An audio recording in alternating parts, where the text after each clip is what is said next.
Bismillahirrahmanirrahim. Assalamualaikum warahmatullahi wabarakatuh. Hamdan wa syukranillah, amma ba'du. Alhamdulillah, pada kesempatan kali ini kita dari perwakilan kelompok 4, yaitu Arman Maulana, Zulkarnain dan Wildan, izin untuk memaparkan materi tentang taubat, zikir, dan berdoa. Sebelumnya terima kasih kepada dosen pengampun yang telah memberikan kesempatan untuk kami membuat materi ini. Untuk materi yang pertama yaitu taubat. Nah, taubat dalam pengertian yaitu diambil dari kata bahasa yaitu taba, yaitu bertauban, taubatan, yang artinya kembali dari maksiat. Nah, secara istilah menurut Imam Nawawi, taubat adalah tindakan yang wajib dilakukan atas setiap dosa, di mana jikalau seseorang itu membuat dosa, maka ia wajib bertaubat untuk meminta ampun kepada Allah Subhanahu wa taala atas perlakuan yang ia lakukan. Nah, teman-teman, untuk selanjutnya yaitu macam-macam taubat ya, teman-teman. Nah, sementara taubat ini terbagi menjadi dua macam ya, teman-teman. Yang pertama yaitu taubat secara langsung dan yang kedua yaitu taubat secara tidak langsung. Nah, untuk taubat secara langsung yaitu taubat di mana taubat itu benar-benar taubat gitu, sesungguh-sungguhnya taubat, dan ia tidak akan mengulangi dosa yang telah ia lakukan gitu. Nah, untuk tobat yang secara tidak langsung yaitu ataupun bisa disebut dengan juga tobat yang tidak diterima, yaitu dimana ketika ia dalam terdesak ataupun seperti ketika ada kiamat ataupun ketika ajal mendatang. Nah, si orang itu tobat gitu. Nah, itu merupakan tobat yang tidak diterima ataupun disebut juga tobat secara tidak langsung ya, teman-teman. Nah, untuk yang seterusnya yaitu syarat-syarat taubat. Syarat taubat itu terbagi menjadi 3 macam. Yang pertama yaitu hendaknya ia harus menghentikan perbuatan maksiat itu. Jadi si orang itu dengan niat tobatnya itu tidak melakukannya lagi. Kalaupun dia melakukannya lagi, maka dia termasuk orang yang kufur gitu, termasuk tidak, mending jangan tobat sekalian gitu. Nah, untuk yang kedua yaitu harus menyesali karena pernah melakukannya. Jadi rasa sesal itu memang datangnya terakhir, tapi dalam syarat tobat itu rasa sesal itu memang harus ada gitu dalam diri seseorang yang ingin bertaubat gitu. Nah, untuk yang ketiga yaitu bertekad tidak mengulangi lagi untuk selama-lamanya. Nah, nyambung ya antara 1 dan 2 gitu. Harus tidak mengulangi lah, intinya tidak harus ada rasa sesal gitu dan tidak mengulanginya lagi, berjanji gitu. Nah, gitu ya, teman-teman, untuk syarat-syarat tobat. Untuk selanjutnya yaitu cara-cara bertaubat yang terbagi menjadi ke dalam 4 macam. Yang pertama yaitu berhenti dari maksiat dengan dalih ia tidak akan mengulangi perbuatannya lagi, jadi tidak akan membuat lagi maksiat gitu. Nah, untuk yang kedua yaitu menyesal atas dosa-dosa yang telah dikerjakan, rasa sesal yang tadi ya sama. Nah, yang ketiga yaitu perjanjian dengan sungguh-sungguh untuk tidak mengulangi berbuat dosa. Yang keempat yaitu dalam hal dosa kepada orang lain hendaklah ditambah dengan menyelesaikan persoalan dengan orang lain yang bersangkutan. Itu sudah jelas ya, cara-cara bertaubat itu sudah tidak usah lagi ini sudah jelas lah. Nah, yang selanjutnya yaitu keutamaan bertaubat.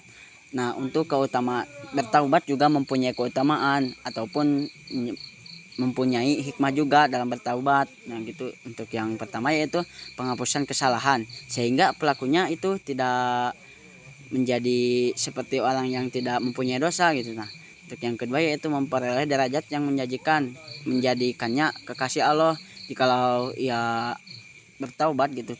Dosa apapun kecuali maksiat, kecuali syirik gitu, bisa bisa diampuni itu kecuali syirik itu bisa bertaubat. Nah, orang yang bertaubat itu mempunyai derajat yang atau bisa disebut dengan kekasih Allah.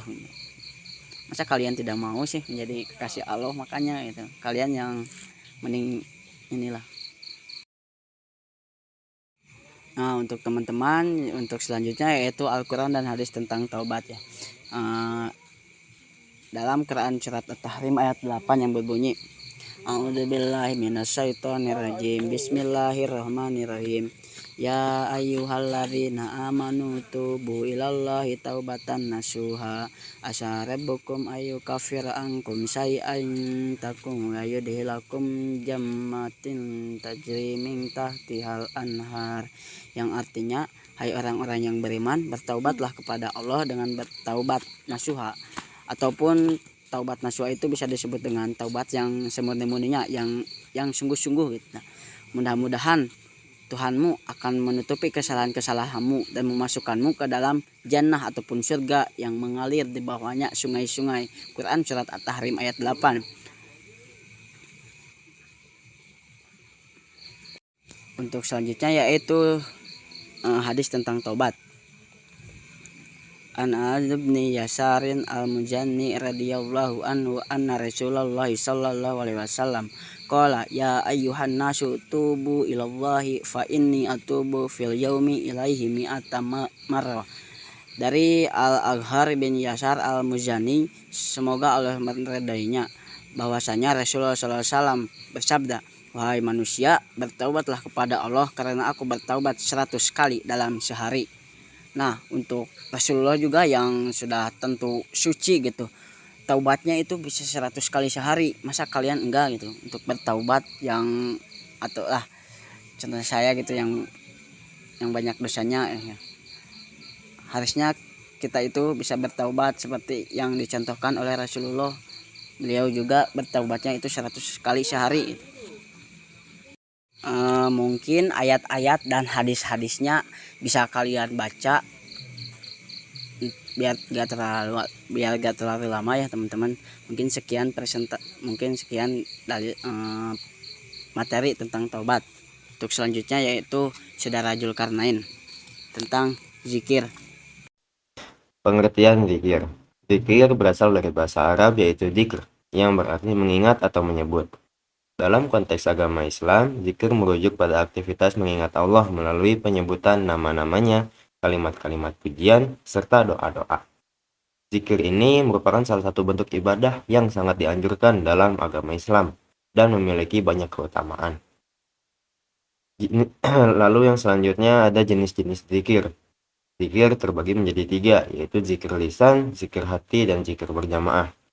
Zikir lisan. Zikir lisan ini adalah zikir yang dilakukan dengan menyebut nama Allah atau kalimat-kalimat tertentu secara lisan. Contohnya seperti membaca kalimat Subhanallah, Alhamdulillah, dan Allahu Akbar. Yang kedua, zikir hati. Zikir ini dilakukan dengan mengingat Allah dalam hati dan pikiran, tanpa harus mengucapkan secara lisan. Zikir ini bisa dilakukan di mana saja dan kapan saja. Yang selanjutnya, zikir berjamaah. Zikir ini dilakukan secara bersama-sama, biasanya dalam kelompok atau komunitas. Contoh yang umum adalah zikir setelah sholat berjamaah. Yang selanjutnya ada keutamaan berzikir, yaitu mendekatkan diri kepada Allah. Yang selanjutnya ada keutamaan zikir. Yang pertama, mendekatkan diri kepada Allah. Zikir ini adalah cara untuk mendekatkan diri kepada Allah. Dengan sering berzikir, hati kita akan lebih tenang dan dekat dengannya. Lalu yang kedua, mendapatkan pahala. Setiap kalimat zikir yang kita ucapkan akan mendatangkan pahala dari Allah. Ini menjadi salah satu cara untuk meningkatkan amal kebaikan kita. Lalu yang selanjutnya, menjaga hati dan pikiran. Zikir ini juga dapat membantu menjaga hati dan pikiran dari hal-hal negatif. Dengan berzikir, kita dapat terhindar dari perasaan cemas, stres, dan kesedihan. Lalu yang selanjutnya, itu mendapatkan perlindungan. Dalam banyak hadis disebutkan bahwa zikir menjadi pelindung dari berbagai macam bahaya dan godaan setan. Lalu ada fungsi zikir. yaitu yang pertama mendekatkan diri kepada Allah, yang kedua menguatkan iman, yang ketiga memberikan ketenangan dalam hati, yang keempat mendapatkan pahala dan ampunan, yang kelima melindungi diri dari keburukan. Lalu adapun makna zikir. Makna zikir yang pertama yaitu mengingat kepada Allah, yang berarti mengingat Allah dalam setiap keadaan, baik saat bahagia maupun dalam keadaan duka. Ini menciptakan kesadaran akan kehadirannya dalam hidup kita. Lalu sebagai pembersih hati, dengan berzikir hati kita menjadi bersih dari sifat-sifat negatif seperti dengki, sombong, dan lain-lain. Ini membantu menciptakan karakter yang lebih baik dan mendekatkan diri kepada kebaikan. Lalu yang selanjutnya menjadi sarana untuk ibadah. Nah, zikir bukan hanya sekadar aktivitas lisan, tetapi juga merupakan bentuk ibadah yang dicintai oleh Allah dan Rasul-Nya. Ini menunjukkan betapa pentingnya zikir dalam kehidupan sehari-hari umat Islam. Oh ya, tadi meningkatkan kebahagiaan. Nah, zikir juga bisa meningkatkan rasa kebahagiaan dan kepuasan hidup. Ketika hati terasa tenang, maka seseorang cenderung lebih bersyukur dan menghargai hidupnya. Lalu yang terakhir adalah kedekatan spiritual. Melalui zikir ini, seorang hamba dapat merasakan kedekatan yang lebih dengan Allah Subhanahu wa taala, menjadikan hati lembut dan penuh dengan cahaya keimanan. Lalu adapun contoh kalimat zikir, ya seperti tasbih, tahmid, dan takbir, dan serta istighfar. Tasbih yang berbunyi subhanallah, tahmid alhamdulillah, takbir Allahu akbar, dan istighfar astagfirullah. Nah, untuk melakukan zikir ini ada beberapa caranya. Yang pertama, harus menentukan waktu dan tempat. Nah, jadi kita harus memilih waktu yang tepat untuk berzikir seperti setelah sholat, di pagi hari, atau sebelum tidur. Nah, tempat juga membantu untuk ketenangan saat kita berzikir. Lalu yang selanjutnya, fokus dan khusyuk. Nah, saat berzikir, fokuslah pada kalimat yang diucapkan dan maknanya. Usahakan untuk tidak terganggu oleh pikiran yang lain. Lalu yang selanjutnya, rutin melakukan zikir. Nah, jadikan zikir ini sebagai bagian dari rutinitas harian Anda. Semakin sering Anda melakukannya, semakin besar manfaat yang akan Anda rasakan. Ayat Al-Quran dan hadis tentang zikir. Ayat Al-Quran tentang zikir ada di Quran Surat Al-Baqarah ayat 186 yang artinya, dan apabila hamba-hambaku bertanya kepadamu tentang aku, maka jawablah bahwasannya aku adalah dekat. Aku mengabulkan permohonan orang yang berdoa apabila ia memohon kepadaku. Maka hendaklah mereka itu memenuhi segala perintahku, dan hendaklah mereka beriman kepadaku, agar mereka selalu berada dalam kebenaran. Quran Surat Al-Baqarah 186. Lalu ada di Quran Surat Ar-Ra'd ayat 28. Yang artinya yaitu orang-orang yang beriman dan hati mereka menjadi tentram dengan mengingat Allah. Ingatlah, hanya dengan mengingat Allah hati menjadi tentram. Lalu ada di Quran Surat Al-Ahzab ayat 21 yang artinya, wahai orang-orang yang beriman, ingatlah kepada Allah dengan mengingat namanya sebanyak-banyaknya. Lalu untuk dalam hadis ini terdapat dalam hadis Abu Hurairah radhiyallahu anhu disebutkan bahwa barang siapa yang mengucapkan zikir ini di sore hari sebanyak 3 kali, maka ia tidak akan mendapat bahaya racun di malam hari tersebut. Hadis riwayat Ahmad.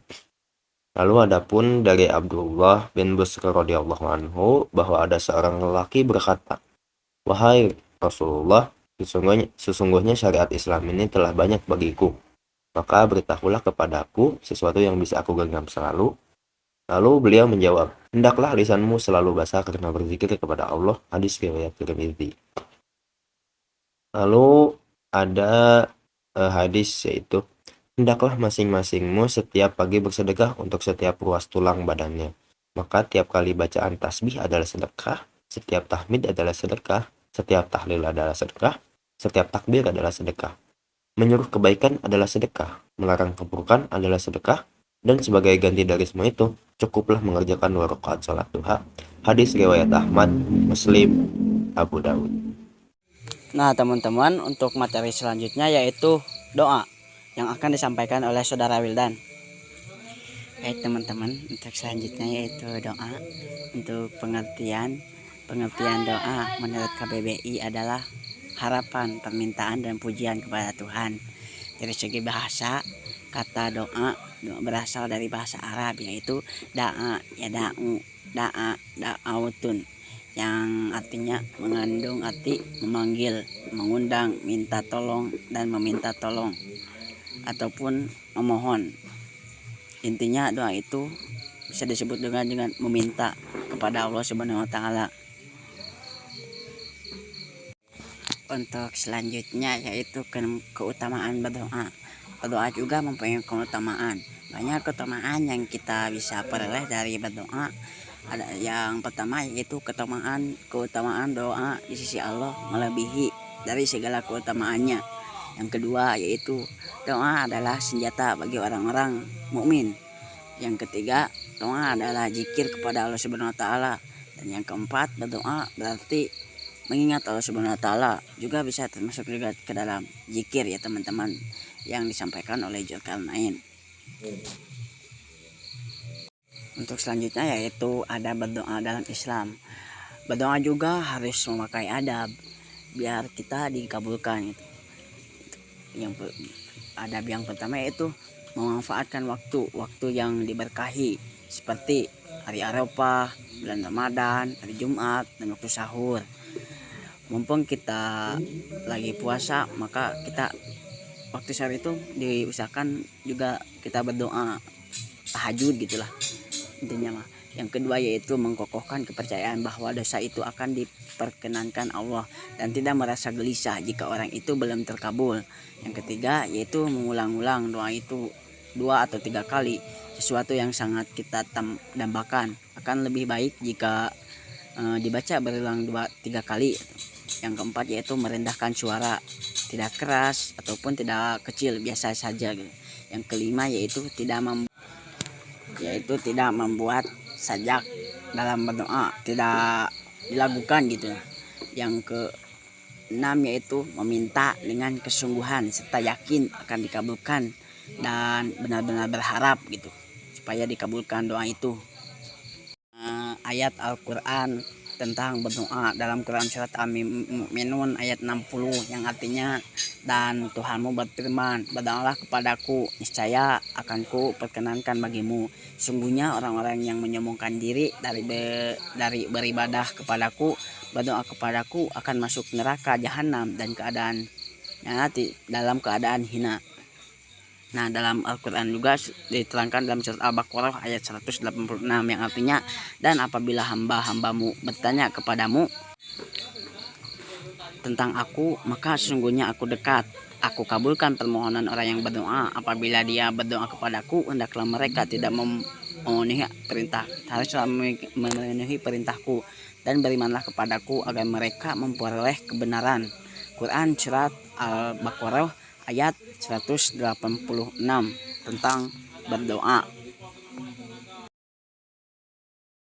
Hadis tentang berdoa, tiada seorang muslim pun yang memohon kepada Allah Subhanahu wa taala dengan doa yang tidak mengandung dosa ataupun haram atau pemutusan hubungan baik dengan keluarga kerabat, kecuali Allah akan memberikan baginya dengan sebab doa itu salah satu dari 3 perkara. Yang pertama, boleh jadi tidak disegerakan pengabulan doanya.